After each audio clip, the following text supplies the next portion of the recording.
Hi అండి, welcome to study with tricks. ఈ రోజు మనం daily current affairs MCQ series లో భాగంగా 8th నుండి 10th నవంబర్ వరకు కరెంట్ అఫైర్స్ ని డిస్కస్ చేయబోతున్నాం. According to the Swachh Sarvekshan 2025 rankings released by ministry of housing and urban affairs, which city was ranked the 30th among Indian cities with a population above 10 lakhs. 2025 నవంబర్లో ministry of housing and urban affairs విడుదల చేసిన స్వచ్ఛ Sarvekshan rankings ప్రకారం 10 లక్షల కంటే ఎక్కువ జనాభా కలిగిన భారతీయ నగరాల్లో అత్యంత మురికిగా ఏ నగరాన్ని గుర్తించారు అంటే మదురై. ఎక్కడ ఉందండి? తమిళనాడులో ఉంది. ఏ మంత్రిత్వ శాఖ? Ministry of housing and urban affairs. ఎప్పుడు అంటే నవంబర్, అంటే ఈ మంత్ లోనే ఏ ర్యాంకింగ్స్ ని విడుదల చేసింది అంటే స్వచ్ఛ సర్వేక్షణ్ 2025 ర్యాంకింగ్స్ ని విడుదల చేసింది. ఈ ర్యాంకింగ్స్ ప్రకారం భారతదేశంలోని నగరాలను ఏ అంశాల ఆధారంగా అంటే శుభ్రత, వ్యర్థ నిర్వహణ, పౌరులకు అభిప్రాయం, మౌలిక సదుపాయాలు వంటి అంశాల ఆధారంగా అంచనా వేయడం జరిగింది. 10 లక్షల జనాభా ఉన్నటువంటి నగరాలలో తమిళనాడులోని మదురై అనేటువంటిది అత్యంత మురికిగా గుర్తించబడింది. సో స్కోర్ అనేటువంటిది 4823 మాత్రమే, అవుట్ ఆఫ్ ఎంత అంటే 12500. ఇది ఇతర పెద్ద నగరాలతో పోలిస్తే శుభ్రతలో వెనుకపగాటిగా ఉందని సూచిస్తోంది. సో ఇక్కడ నేను లిస్ట్ ఇవ్వడం జరిగిందండి. ఈ అవార్డ్స్ లో ఓవర్ 10 lakh పాపులేషన్ లో మదురై, లుధియానా, చెన్నై, 3 to 10 lakhs అయితే మథురా కాంటోన్మెంట్, అంటే మురికిగా ఉన్న ప్రదేశాలు అనమాట ఇవి ప్రాంతాలు. ఈ రోడ్, కొల్లం 50,000 to 3 lakhs మధ్య అయితే ఝలోట్, పోర్బందర్, పోర్ట్ బ్లేర్ 20 to 50 జనాభా ఉన్న ప్రాంతాల్లో ఏవి ముందులో ఉన్నాయి అంటే ఏవి మురికిగా ఉన్నాయి అంటే అలీరాజ్పూర్, షిహోరా, మనావర్. లెస్ దాన్ 20,000 జనాభా అయితే Narayangarh, Chandrapur, Devasa. According to the November 2025 ITK అంటే industrial transition accelerated report, what is India's global rank in terms of clean energy industrial project pipeline and how many such projects are identified? 2025 నవంబర్లో విడుదలైనటువంటి ఒక report అనేటువంటిది విడుదలైంది. ఆ report పేరేంటి అంటే industrial transition accelerator అనేటువంటిది. నివేదిక ప్రకారం పరిశుభ్రమైన శక్తి పరిశ్రమ ప్రాజెక్టుల సంఖ్య పరంగా భారత్ కు ప్రపంచ స్థాయిలో ఎన్ని ప్రాజెక్టులు ఉన్నాయి మరియు ర్యాంక్ ఏమిటి? సో ఈ కరెంట్ అఫైర్స్ మనం ఎన్విరాన్మెంట్ లో భాగంగా డిస్కస్ చేస్తున్నాం. సో భారత్ ర్యాంక్ ఎంత ఈ నివేదిక ప్రకారం అంటే 3వ ర్యాంకు. సో ఎన్ని ప్రాజెక్ట్స్ తో అంటే 65 ప్రాజెక్ట్స్ తో ప్రపంచ ఉద్గారాల్లో మూడింత ఒక వంతుకు దోహదపడేటువంటి పరిశ్రమ మరియు రవాణాను డీకార్బనైజ్ చేయడంలో సహాయపడడానికి COP28 సమావేశంలో ఇండస్ట్రియల్ ట్రాన్సిషన్ యాక్సిలరేటర్ అనేటువంటిది ప్రారంభించబడింది. సో ఈ నివేదికను ఎప్పుడు ఇనిషియేట్ చేశారు? ఏ కాప్ లో కనుక ఎగ్జామ్ లో అడిగితే COP28 సమావేశంలో. సో అప్పుడు ప్రారంభిస్తే నవంబర్ 2025లో విడుదల చేసినటువంటి ఇండియా ఇన్సైట్స్ బ్రీఫింగ్ లో 65 క్లీన్ ఎనర్జీ పారిశ్రామిక ప్రాజెక్టుల పైప్ లైన్ తో సో ఏవి ముందంజలో ఉన్నాయంటే చైనా మరియు యుఎస్ఏ తరువాత భారతదేశం అనేటువంటిది ప్రపంచవ్యాప్తంగా 3వ స్థానంలో ఉందని ఐటీఏ నివేదించింది. ఐటీ అంటే industrial transition accelerator.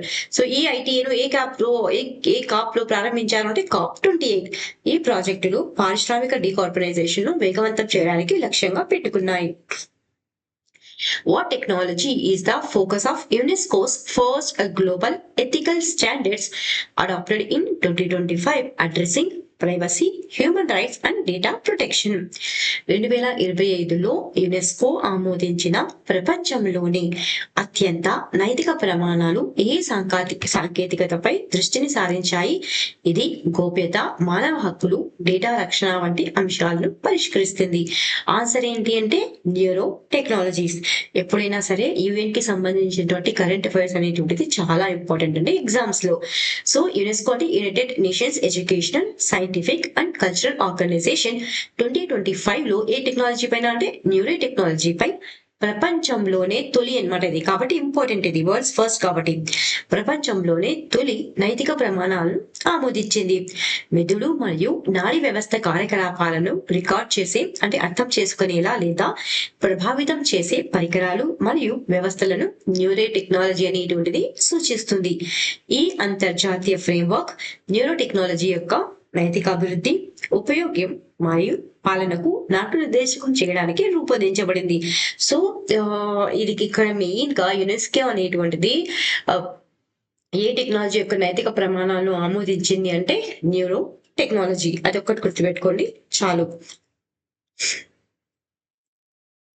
What is the name of the national portal received recently linked to access passes for mechanized fishing vessels under new fisheries rule?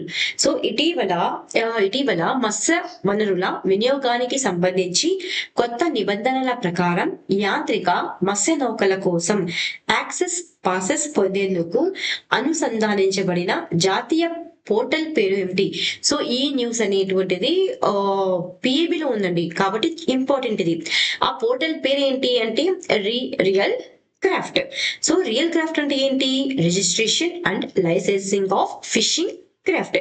ఇది జాతీయ స్థాయి ఆన్లైన్ పోర్టల్ మత్స్య పశు సంవర్ధక మరియు డైరీ మంత్రిత్వ శాఖకు చెందినటువంటి. సో ఏ మంత్రిత్వ శాఖకు చెందింది ఇది అంటే మత్స్య పశు సంవర్ధక మరియు డైరీ మంత్రిత్వ శాఖకు చెందినటువంటి డిపార్ట్మెంట్ ఆఫ్ ఫిషరీస్ అనేటువంటిది అభివృద్ధి చేసింది. ఎగ్జామ్ లో అడగచ్చండి. సో ఈ రియల్ క్రాఫ్ట్ ను ఏ డిపార్ట్మెంట్ అనేటువంటిది అభివృద్ధి చేసింది అంటే డిపార్ట్మెంట్ ఆఫ్ ఫిషరీస్ అవుతుంది. అలా కాకుండా ఏ మంత్రిత్వ శాఖ అనేటువంటిది హెల్ప్ చేసింది అంటే ఇది మత్స్య పశు సంవర్ధక మరియు డైరీ మంత్రిత్వ శాఖ అనేటువంటిది అవుతుంది. సో తాజా నిబంధనల ప్రకారం యాంత్రిక మరియు పెద్ద మోటారు మత్స్య నౌకల కోసం యాక్సెస్ పాసెస్ పొందేందుకు ఈ పోర్టల్ అనేటువంటిది ఉపయోగించబడుతుంది. సో ఈ పోర్టల్ యొక్క మెయిన్ ఫీచర్స్ ఏంటి అంటే నౌకల యొక్క నమోదు, లైసెన్సింగ్, యాజమాన్యం మార్పు, రాష్ట్ర చెల్లింపు గేట్వేలు, భద్రతా సంస్థలు, ఇన్సూరెన్స్, సబ్సిడీ పథకాలతో అనుసంధానం అనేటువంటిది ఈజీగా చేయొచ్చు అనమాట ఈ పోర్టల్ ద్వారా. సో అంతేకాకుండా ఇస్రో ద్వారా సముద్రంలో ప్రత్యేక కమ్యూనికేషన్ ను కూడా ఏర్పాటు చేసుకోవచ్చు. What is the name of the biennial regional platform launched by India to promote marine research and blue economy cooperation among BIMSTEC nations, and where was its first conference held in 2025?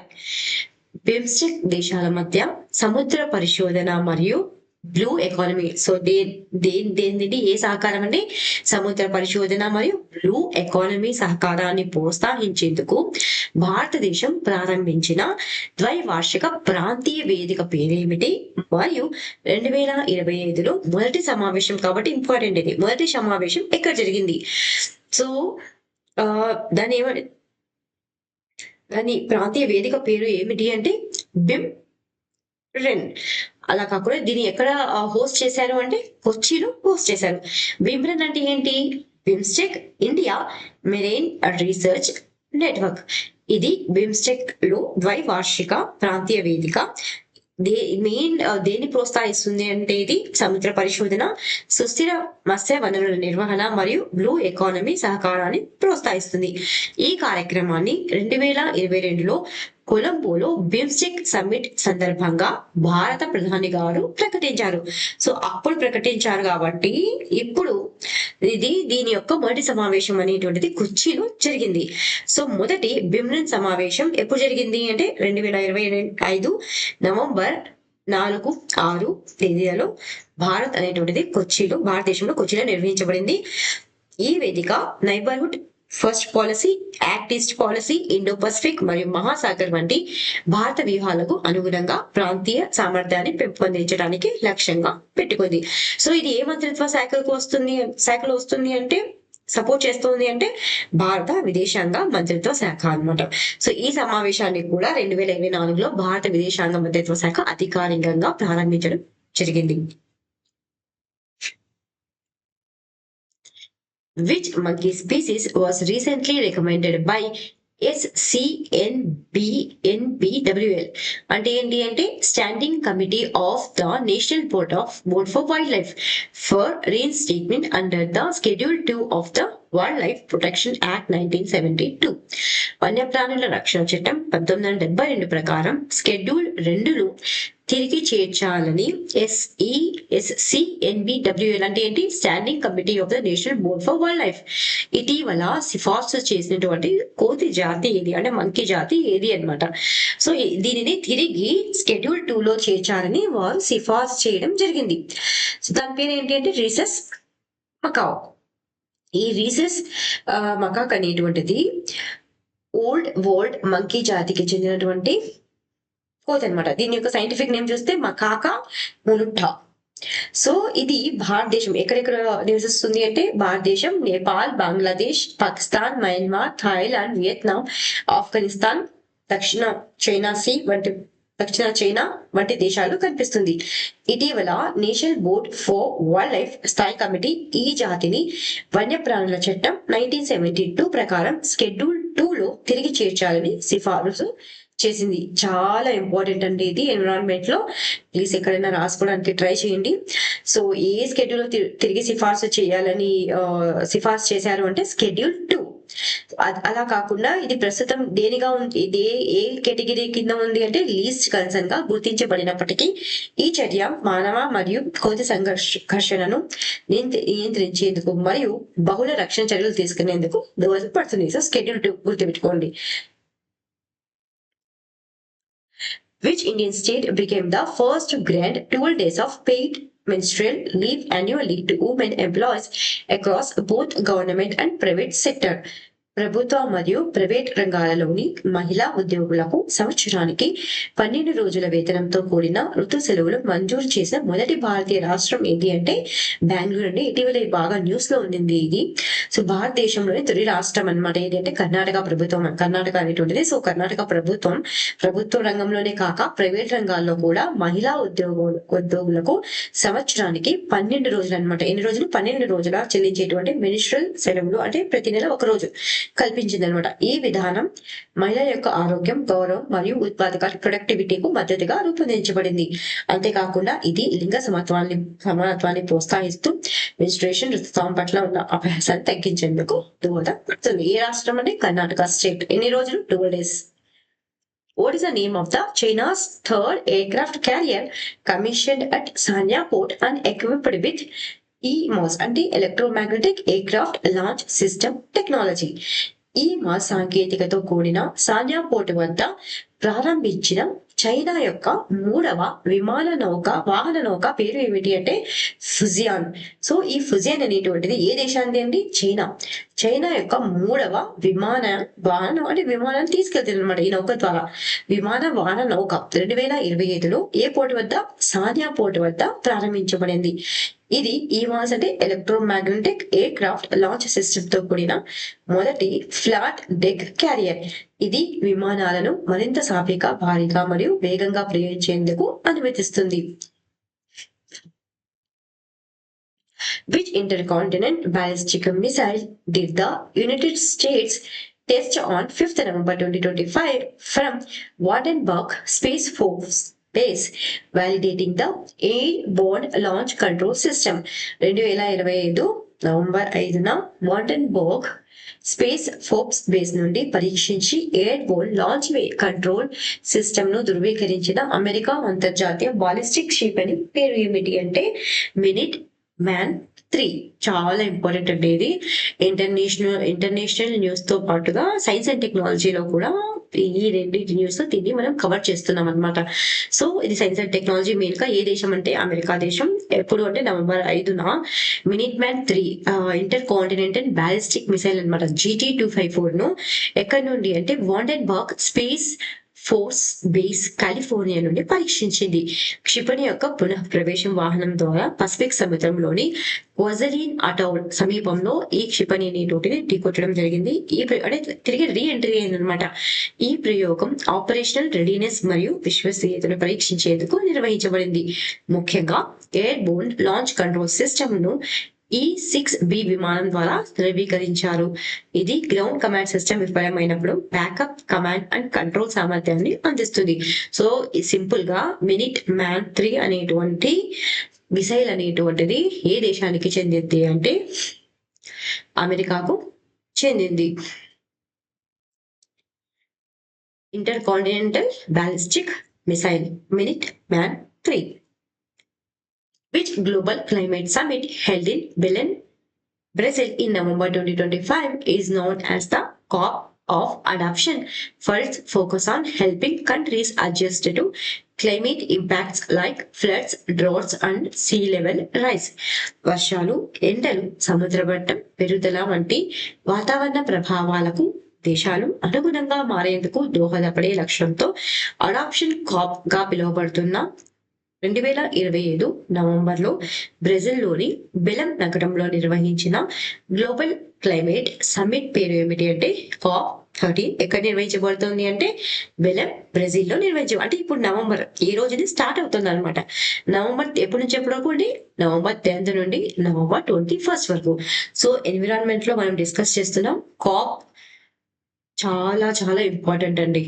99% exam లో అడగడానికి ఆస్కారం ఉన్నటువంటి topic అనమాట. Cap అనేటువంటిది చాలా important. So COP30 అనేటువంటిది environment లో భాగంగా దీన్ని మనం ఇక్కడ డిస్కస్ చేస్తున్నాం. COP30 అనేటువంటిది గ్లోబల్ క్లైమేట్ సమ్మిట్ 2025 ఎప్పటి నుంచి ఎప్పుడు జరుగుతుంది అంటే ఇప్పుడు జరుగుతుంది అనమాట. నవంబర్ 10th నుంచి నవంబర్ 21st వరకు ఎక్కడ బ్రెజిల్లోని బెలెం నగరంలో జరుగుతుంది. ఇది అడాప్షన్ కాప్ గా పిలువబడుతుంది. ఎగ్జామ్ లో అడాప్షన్ కాప్ గా ఏ కాప్ ని పిలుస్తారు అంటే COP30. ఎందుకంటే ఇది వర్షాలు, ఎండలు, సముద్ర మట్టం పెరుగుదల, తీవ్ర వాతావరణ పరిస్థితులు వంటి వాతావరణ ప్రభావాలకు దేశాలు ఎలా అనుగుణంగా మారాలో దృష్టిని సారించింది. అయితే గత సమ్మిట్లలో మిటిగేషన్ పై ఎక్కువ దృష్టి పెట్టగా COP30లో మాత్రం అడాప్షన్ ఫినాన్స్, క్లైమేట్ జస్టిస్ మరియు రెసిలియన్స్ బిల్డింగ్ ప్రధాన అంశాలుగా ఉన్నాయి. సో భారతదేశంతో సహా 35కు పైగా దేశాలు ఎంత అంటే $1.3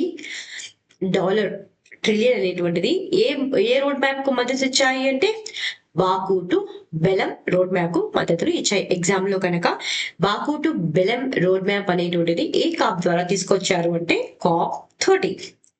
ఇందులో national adaptation plans, climate resilient వ్యవసాయం అంటే అగ్రికల్చర్, వర్ష నిరోధక వ్యవస్థలు మరియు సస్టైనబుల్ వాటర్ మేనేజ్మెంట్ వంటి వ్యూహాలు ఉన్నాయి. ఇవి వాతావరణ చర్యలను ప్రజల దైనందిక జీవితాలకు అనుసరించడమే కాకుండా ప్రమాదంలో ఉన్నటువంటి సముదాయాలను కూడా రక్షించడాన్ని లక్ష్యంగా పెట్టుకున్న ఏ COP30 ప్రస్తుతం జరుగుతోంది. నవంబర్ 10th నుంచి నవంబర్ 21st వరకు ఎక్కడ అంటే బెలెం బ్రెజిల్లో. What is the name of the India's first homegrown CAR-T cell therapy launched in November 2025 to treat relapsed or refractory B-cell leukemia and lymphoma? చికిత్సకు ప్రతిస్పందించని బీసెల్ లుకోమియా మరియు లింఫోమాను చికిత్స చేయడానికి 2025 నవంబర్లో ప్రారంభించిన భారతదేశపు తొలి, చాలా ఇంపార్టెంట్ అంటే ఇది ఖచ్చితంగా అడుగుతారు ఎగ్జామ్ లో ఇది. సో భారతదేశపు తొలి స్వదేశీ కాట్ సెల్ థెరపీ పేరు ఏమిటి అంటే NexCAR19. ఆల్రెడీ ఏపీఎస్సి గ్రూప్ 1 లో అడిగారు ఈ NexCAR19 గురించి. ఇంపార్టెంట్ ఇది. సో ఈ NexCAR19 అనేటువంటిది భారతదేశపు తొలి స్వదేశీ ఇండిజీనియస్ CAR-T సెల్ థెరపీ. దీన్ని ఎవరు ప్రారంభించారంటే ఎప్పుడు నవంబర్లో ప్రధానమంత్రి నరేంద్ర మోదీ గారు ప్రారంభించారు. దీన్ని ఎవరి సహాయంతో డెవలప్ చేశారు అంటే టాటా మెమోరియల్ హాస్పిటల్ సహకారంతో ఐఐటి బాంబే ఇంక్యుబేటెడ్ స్టార్ట్అప్ అయినటువంటి ఇమ్యూనో యాక్ట్ అభివృద్ధి చేసింది. ఎగ్జామ్ లో అడగచ్చండి ఎవరు హెల్ప్ చేశారు, ఎవరు అభివృద్ధి చేశారు, ఐఐటి అనేటువంటిది దీనికి సహకారాన్ని అందించింది అంటే అడగచ్చు ఖచ్చితంగా. ఏది? ఐఐటి బాంబే. స్టార్ట్అప్ ఏది అంటే ఇంక్యుబేటెడ్ స్టార్ట్అప్ అనమాట అయినటువంటి ఇమ్యూనో యాక్ట్ అభివృద్ధి చేసింది. మరియు డిబిటి మరియు బిరాక్ అనేటువంటిది దీనికి మద్దతిస్తున్నాయి. ఈ థెరపీ ద్వారా పేషెంట్ టి సెల్ ను జన్యుపరంగా మార్పు చేసి బి సెల్ లుకేమియా మరియు లింఫోమా వంటి క్యాన్సర్ కణాలను లక్ష్యంగా చేసుకుని నాశనం చేస్తారు.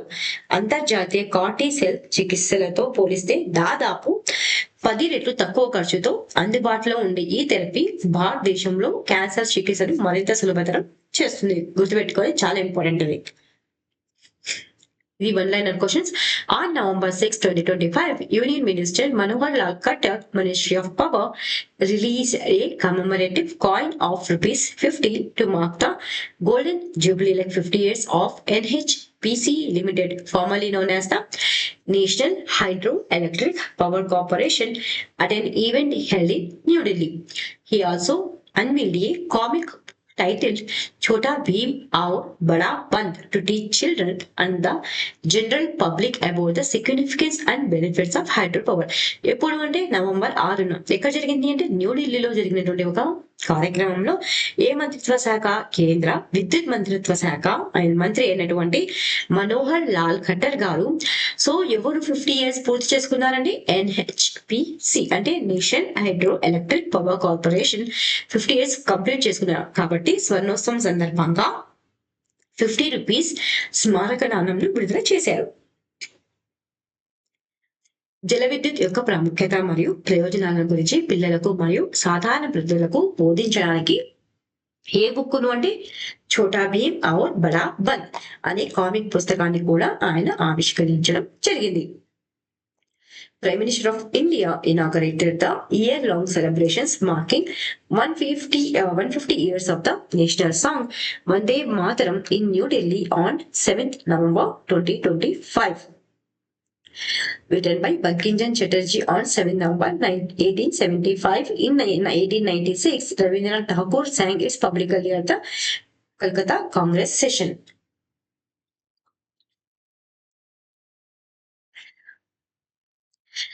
జాతీయ గీతం వందే మాతరం ఎన్ని సంవత్సరాలు పూర్తి చేసుకుంది అంటే 150 సంవత్సరాలు, లైక్ 150 సంవత్సరాలు పూర్తి చేసుకున్న సందర్భంగా ఏడాది పొడవునా జరిగే వేడుకలకు ఎవరు అంటే భారత ప్రధానమంత్రి గారు ఎప్పుడు అంటే మోదీ గారు నవంబర్ 7న ఢిల్లీలో కార్యక్రమం అనేటువంటిది ప్రారంభించారనమాట. సెలబ్రేషన్ ఇయర్ లాంగ్ సెలబ్రేషన్స్ ని ప్రారంభించడం జరిగింది. సో దీన్ని ఎవరు రాశారు అంటే బంకిం చంద్ చటర్జీ గారు రాశారు. ఎప్పుడు అంటే 7th November 1875 లో. అయితే దీన్ని ఎప్పుడు పాడారు అంటే 1896 లో రవీంద్రనాథ్ ఠాగూర్ గారు కల్కత్తా కాంగ్రెస్ సెషన్ లో దీన్ని ఆలపించడం జరిగింది. దీన్ని వందే మాతరం సాంగ్ ని. In November 2025, India and educators signed a memorandum of understanding aimed at bolstering cooperation between the diplomatic training institutions in Quito educated. ఎప్పుడు అంటే నవంబర్ లో ఎవరెవరు భారతదేశం, ఏ దేశాలు అంటే భారతదేశం మరియు ఈక్వెడార్ లోని క్విటోలో తమ దౌత్య శిక్షణ సంస్థల మధ్య సహకారాన్ని బలోపేతం చేయడానికి ఒక MOU పై సైన్ చేశారు. ఇది PAB లో న్యూస్ ఉంది కాబట్టి జస్ట్ ఇక్కడ పెట్టడం జరిగింది. So prime minister Narendra Modi flagged of 4 new Vande Bharat express trains from Varanasi. So Modi గారు 4 వందే భారత్ ఎక్స్ప్రెస్ ట్రైన్స్ ను స్టార్ట్ చేశారండి. ఎక్కడ నుండి అంటే వారణాసి అనమాట. రూట్స్ ఏమేమి అంటే బనారస్, ఖజురహో, లక్నో, సహరాన్పూర్, ఫిరోజ్పూర్, ఢిల్లీ అండ్ ఎర్నాకుళం అండ్ బెంగళూరు. ఎందుకంటే ప్రాంతీయ కనెక్టివిటీను ఇంప్రూవ్ చేయడానికి, ట్రావెల్ టైమ్ ను రెడ్యూస్ చేయడానికి, టూరిజం ను బూస్ట్ చేయడానికి, ఆర్థిక వ్యవస్థను పెంచడానికి. అక్రాస్ ఎక్కడంటే నార్త్ నుండి సదర్న్ ఇండియాకి. సో SBI అనేటువంటిది 100 ట్రిలియన్ బిజినెస్ ని సర్పాస్ చేయడం జరిగింది. అంతేకాకుండా ఎంత క్రాస్ అయింది ఇది అంటే 100 బిలియన్ మార్కెట్ క్యాప్ అనేటువంటిది క్రాస్ అవడం జరిగింది ఫస్ట్ టైం. ఇవి రివిజన్ క్వశ్చన్స్ అండి. తలసరి GDP పనితీరు ఆధారంగా 2025 ICEA వరల్డ్ కోఆపరేటివ్ మానిటర్ లో ప్రపంచంలో నంబర్ 1 స్థానంలో నిలిచిన భారతీయ సహకార సంస్థ ఏది అంటే GCFMF అమూల్ అన్నమాట. గుజరాత్ కి చెందింది.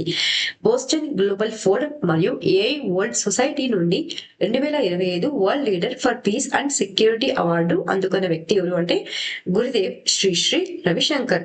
ఈస్టర్న్ కమాండ్ మెచుకా అరుణాచల్ ప్రదేశ్ లో నిర్వహించిన సైనిక వ్యాయామం పేరు ఏమిటి అంటే పూర్వీ ప్రచండ్ ప్రహార్.